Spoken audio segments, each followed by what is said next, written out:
Hi, it's Sarah Taylor. Welcome to my art channel. So today I'm showing you a painting with a couple different layers, and this is the first layer.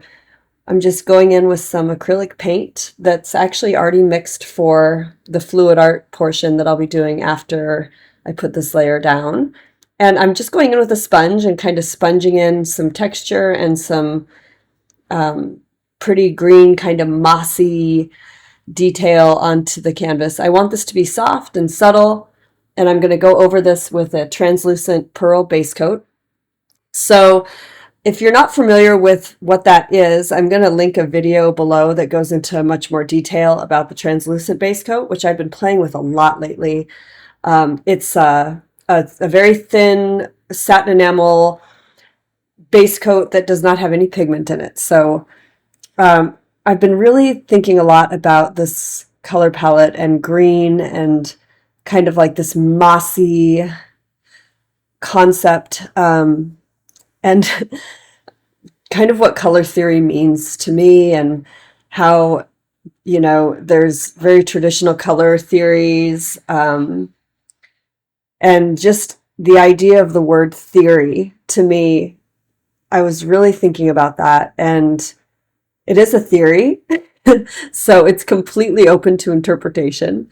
There's no rules. There's really no boundaries when it comes to color and how you decide to combine them. And as you can see, this is kind of an odd group of paints. This blue and purple. I've got a couple ColourArte pigments there. This is the translucent base coat. I'm working with like a burnt umber. And then these are also base coat. That's Green Gold by TriArt Fluid. That's India Yellow by TriArt Fluid. It's actually TriArt Liquids, I'm sorry. And then that's this Viridian Green base coat, and another kind of phthalo, very beautiful phthalo turquoise by Amsterdam Expert in that jar, and some white paint.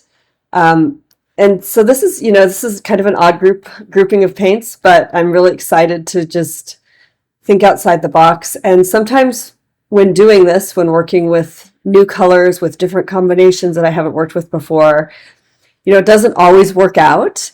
And coming to accept that and just knowing that it's okay, and that my brain and my mind and my body and soul have all absorbed the information.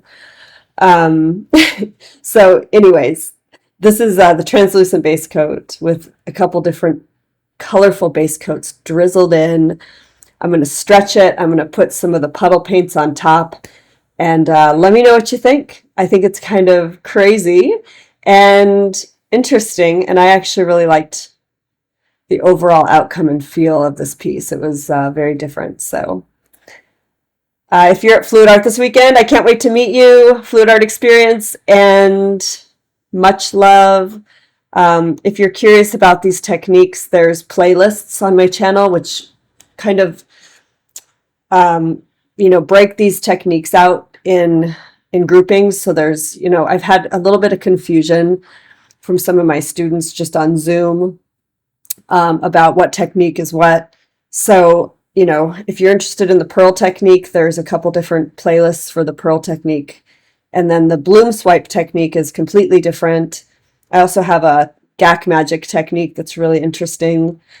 And mostly I just like to experiment with fluid paint, and I hope you're enjoying it. And yeah, check all the links below. There's some really cool ways you can support me in my art, and I really appreciate it. It helps keep driving me forward. And